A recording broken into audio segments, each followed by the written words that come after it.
your real friends are tested when bad time comes. So India had stood by us.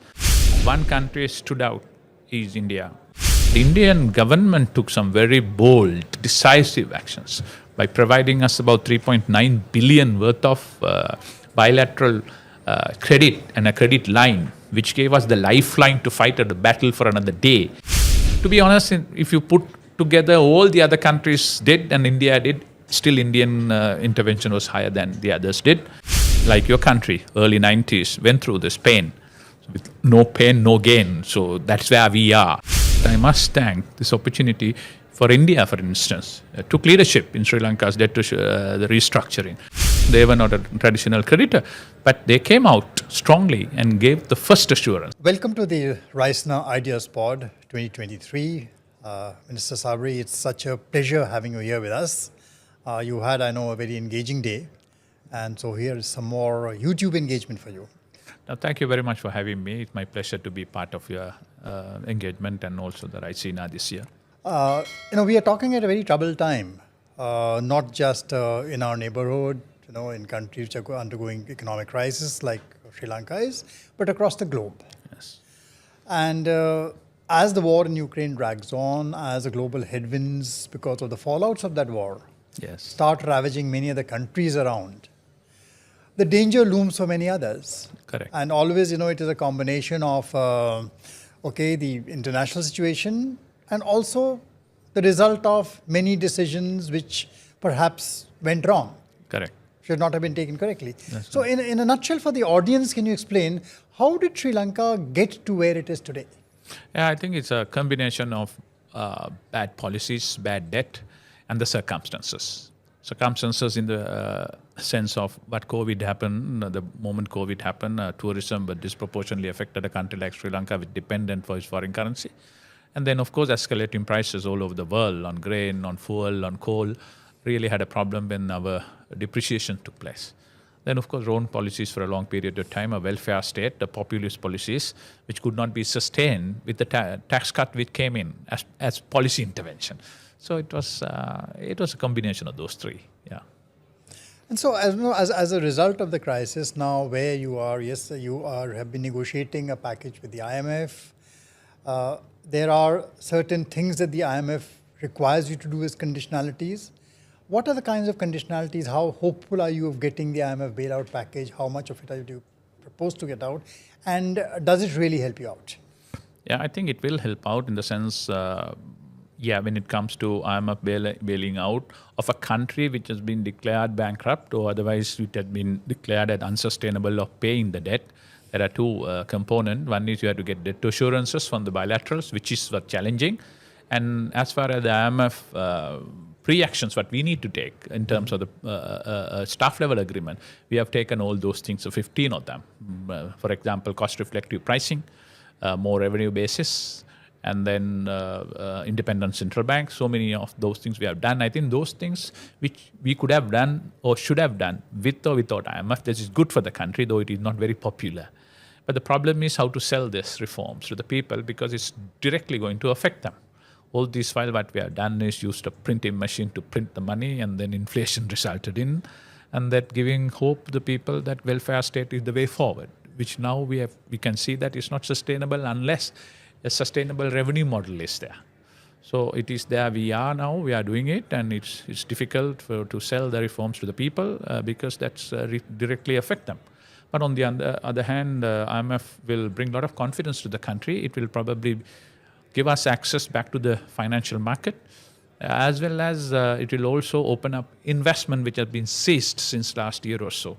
So what we are at the last stages of the discussions which are going on, we are very hopeful within this month, EFF should come to the country. Not that money is going to make a huge difference, but with that confidence and will open up so many other avenues available to us. See, the change you're talking about, inflation easing, investments coming in, is a process which takes time.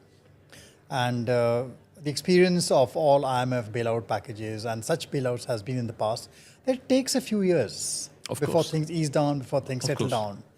Now, how do you navigate the political space? Kind of sell these reforms, sell these changes which are mandated by the multilateral development institutions.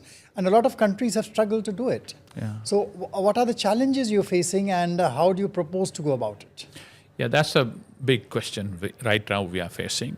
I think some of those reforms are very, very required, but then selling it is becoming very, very difficult for us. But luckily for us, tourism has revived, and that with that comes a substantial amount of foreign currency to the country.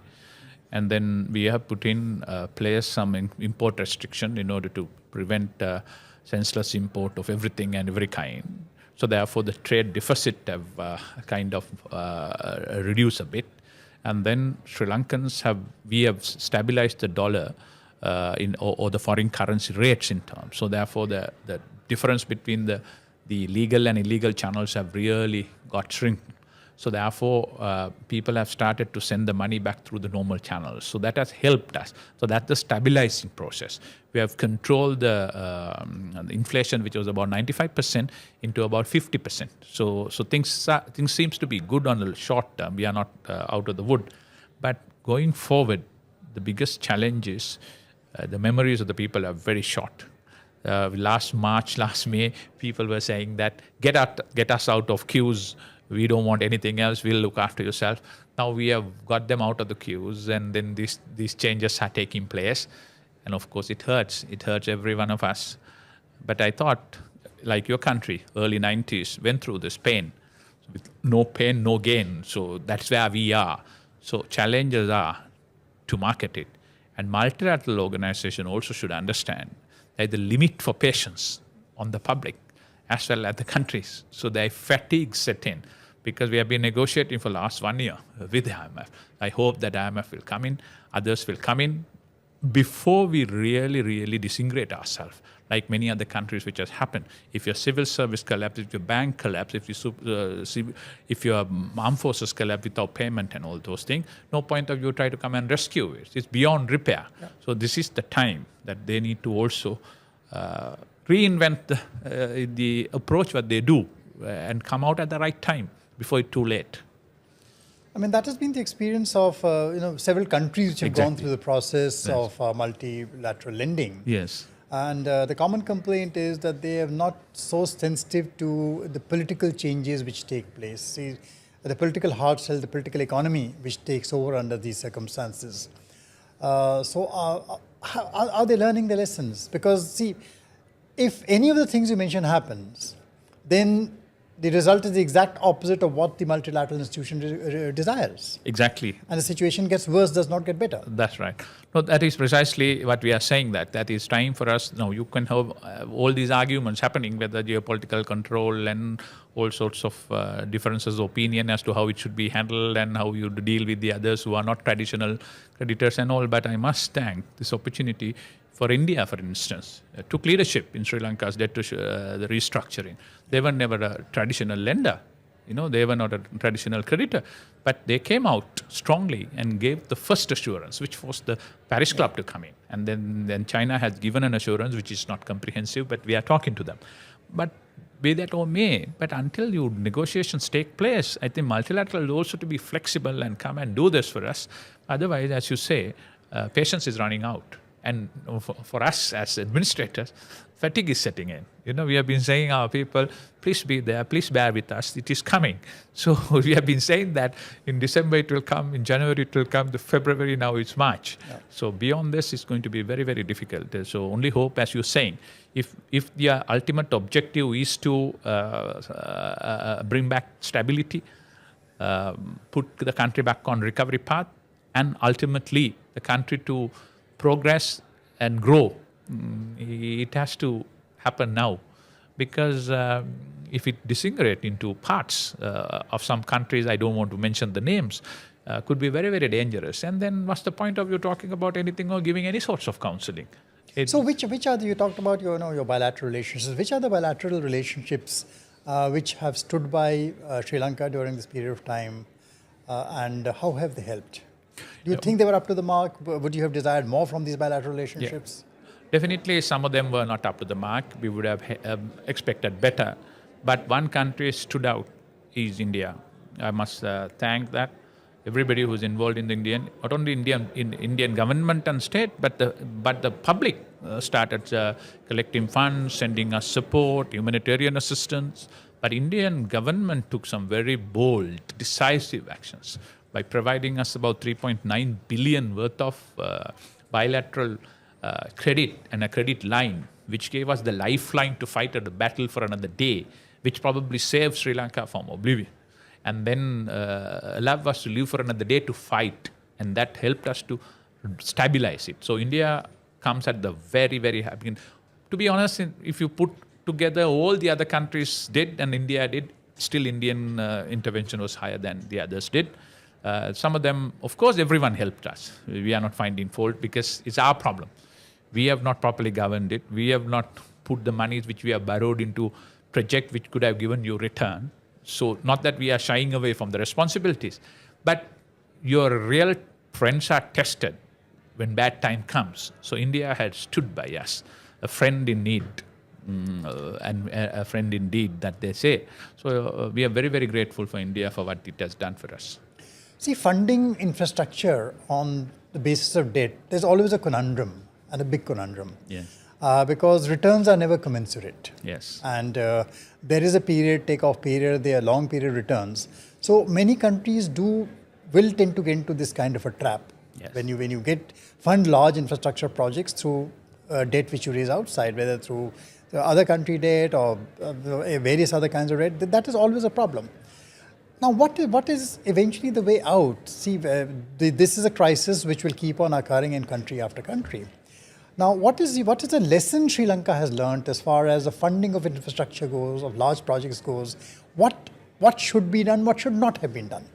Yeah, definitely. I think the changes took place in Sri Lanka when Sri Lanka kind of graduated from the low income or the middle income into upper. Then what happens is you access to low interest rate funding from the multilateral, you lose it. So the funding comes at a cost. And then with that, it becomes increasingly difficult to get that because you need so much. So then you will probably tend to get easier way of getting funds. With that funds, you think that sometimes some of us as politicians and some of our predecessors and the leaders think that the funding comes in as if somebody is giving you a donation. They have not still seen the real differentiation between a donation and a grant and a loan. So when they comes there, they say, yeah, a loan is coming. But all of a sudden, when the period comes in for repayment, that is where the problems happen. So therefore, it's important that we choose the funding, choose for what project you are taking the funding, what kind of interest rate, what you are going to pay on that, and then put it in use for projects which are sustainable and could generate funding and repay. So if you don't have that, don't touch any of those funding. That's the lesson probably anyone would have learned from the Sri Lanka. But Sri Lanka also, at going down on the revenue collection and populist policies, universal free healthcare, universal free education, good, but comes at a price. You must understand that unless your revenue support your model, you're bound to fail. So that's the lesson Sri Lankans have learned, and large private public sector organization lose a lot of money, bleeding. So SOE reforms, use the funds for productive, sustainable, returnable project are something which any country can learn from Sri Lanka's experience. So populism has a backlash, and the biggest lesson is that you need professional management of finances, and that is one important lesson which you would commend to other nations in the light of what has happened. Precisely. So fiscal policy and monetary policy has been separated. Monetary policy has been given to the central bank. Central bank should govern it, devoid of politics on a professional basis. Politicians run that, but based on sound policy advice. So therefore, a differentiation between the politics and professional approach need to take place. And we must always look at, when we just give hands out, how are you going to fund that? If you don't fund it, what happens is you are going to print. When you print it without your knowledge, your rupee will destabilize and the inflation will grow, which is exactly what happened to Sri Lanka. 95% of inflation means you have 200,000 of a salary which is worth 100,000. And then your rupee, which was worth 200 rupees, become 370 rupees. Those are the lessons that I think any country must learn. So these high-profile projects are good as long as you have a sustainable revenue model which could pay back. So populist politics basically ends up in creating consequences and problems. It does. The solutions to which are extremely difficult to hard sell politically then. That's right. No, it is so. That is why to have a balance on that. Yeah. The politics is also about your electorate, winning the people. But more than that, it's also important that you can do that, provided you have a good revenue model. So I think so many countries have done that well.